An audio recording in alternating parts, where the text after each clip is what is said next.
ओम नमो नारायणाय। ओम नमो भगवते वासुदेवाय। ओम श्री विष्णवे च विद्महे वासुदेवाय धीमहि तन्नो विष्णु प्रचोदयात्। शांताकारं भुजगशयनं पद्मनाभं सुरेशं विश्वाधारं गगनसदृशं मेघवर्णं शुभांगं लक्ष्मीकान्तं कमलनयनं योगिभिर्ध्यानगम्यं वन्दे विष्णु भवभयहरं सर्वलोकैकनाथं। मंगलं भगवान विष्णु मंगलं गरुड़ध्वज मंगलं पुंडरीकाक्ष मंगलाय तनोहरि। ओम नमो भगवते वासुदेवाय। ओम नमो भगवते वासुदेवाय। आप सभी का दिन मंगलमय हो। आइए सुनते हैं श्रावण पुत्रदा एकादशी व्रत कथा। एकादशी के महात्म्य का आनंद लेते हुए धनुर्धर अर्जुन ने कहा, हे प्रभु, ये कल्याणकारी और महापुण्यदायी कथाएं सुनकर मेरे आनंद की सीमा नहीं है और मेरी जिज्ञासा बढ़ती जा रही है।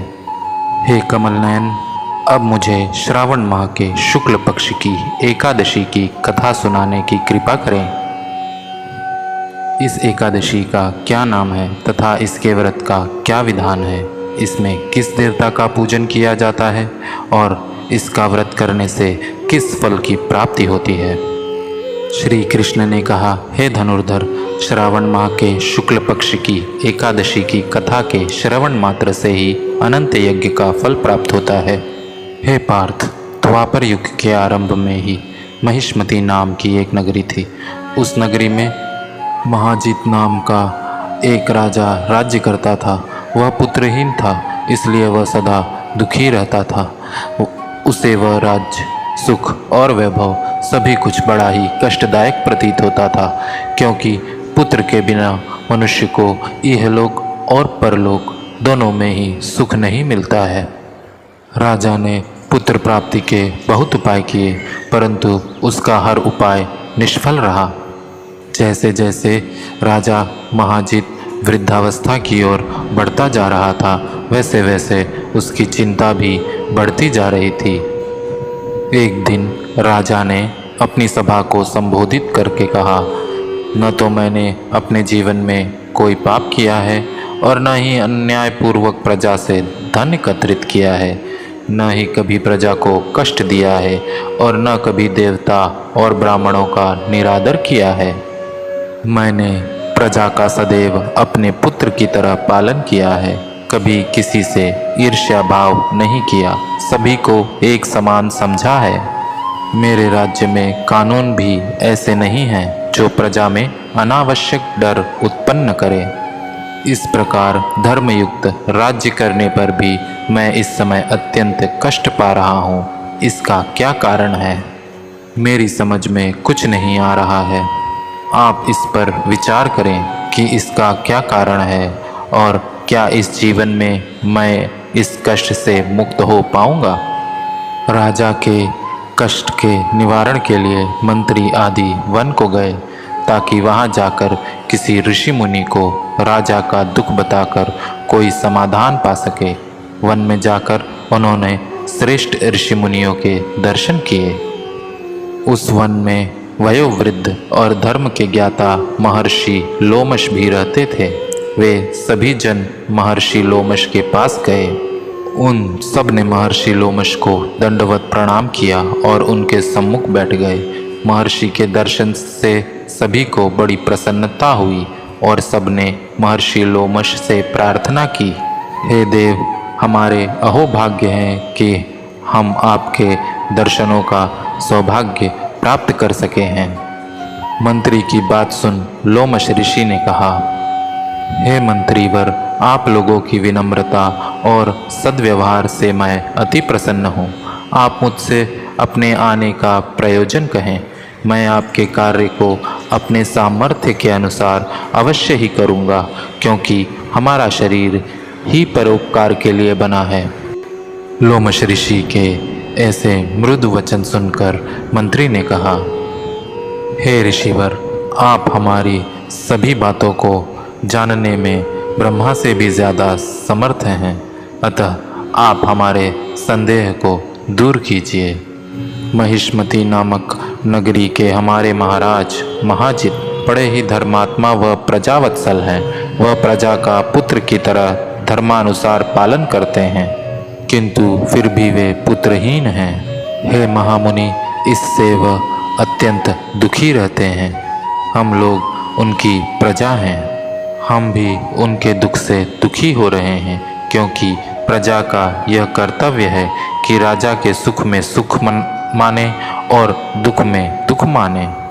हमें उनके पुत्रहीन होने का अभी तक कारण ज्ञात नहीं हुआ है, इसलिए हम आपके पास आए हैं। अब आपके दर्शन करके हमको पूर्ण विश्वास है कि हमारा दुख अवश्य ही दूर हो जाएगा, क्योंकि महान पुरुषों के दर्शन मात्र से ही प्रत्येक कार्य की सिद्धि हो जाती है।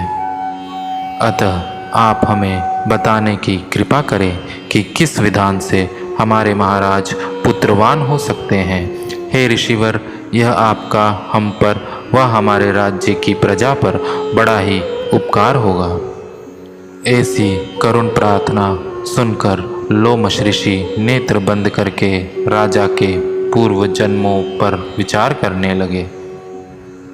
कुछ पलों बाद उन्होंने विचार करके कहा, हे भद्रजनों, यह राजा पिछले जन्म में अत्यंत उद्दंड था तथा बुरे कर्म किया करता था। उस जन्म में यह एक गांव से दूसरे गांव में घूमा करता था। एक बार ज्येष्ठ माह के शुक्ल पक्ष की एकादशी के दिन की बात है। यह 2 दिन से भूखा था। दोपहर के समय एक जलाशय पर जल पीने गया। उस स्थान पर उस समय एक ब्याई हुई गाय जल पी रही थी। राजा ने उसको प्यासी ही भगा दिया और स्वयं जल पीने लगा। हे श्रेष्ठ पुरुषों, इसलिए राजा को यह कष्ट भोगने पड़ रहे हैं।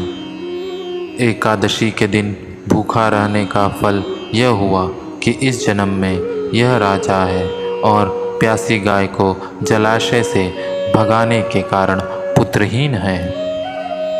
यह जान सभी सभासद प्रार्थना करने लगे, हे ऋषि श्रेष्ठ, शास्त्रों में ऐसा लिखा है कि पुण्य से पाप नष्ट हो जाते हैं, अतः कृपा करके आप हमें कोई ऐसा उपाय बताइए जिससे हमारे राजा के पूर्व जन्म के पाप नष्ट हो जाएं और उन्हें पुत्र रत्न की प्राप्ति हो।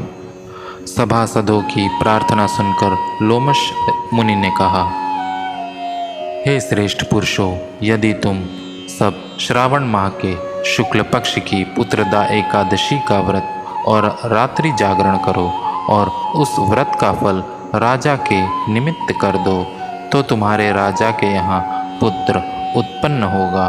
राजा के सभी कष्टों का नाश हो जाएगा। इस उपाय को जानकर मंत्री सहित सभी ने महर्षि को कोटि कोटि धन्यवाद दिया तथा उनका आशीर्वाद लेकर अपने राज्य में लौट आए। तदुपरांत उन्होंने लोमश ऋषि की आज्ञानुसार पुत्रदा एकादशी का विधान पूर्वक उपवास किया और द्वादशी को उस व्रत का फल राजा को दे दिया। इस पुण्य के प्रभाव से रानी ने गर्भ धारण किया और 9 माह पश्चात एक अत्यंत तेजस्वी पुत्र को जन्म दिया। श्री कृष्ण ने अर्जुन से कहा, हे पांडुपुत्र, इसलिए इस एकादशी का नाम पुत्रदा पड़ा। पुत्र की इच्छा रखने वाले मनुष्य को विधान पूर्वक श्रावण माह के शुक्ल पक्ष की एकादशी का व्रत करना चाहिए। इस व्रत के प्रभाव से इहलोक में सुख और परलोक में स्वर्ग की प्राप्ति होती है। यह थी श्रावण माह के पुत्रदा एकादशी व्रत कथा। ओम नमो भगवते वासुदेवाय।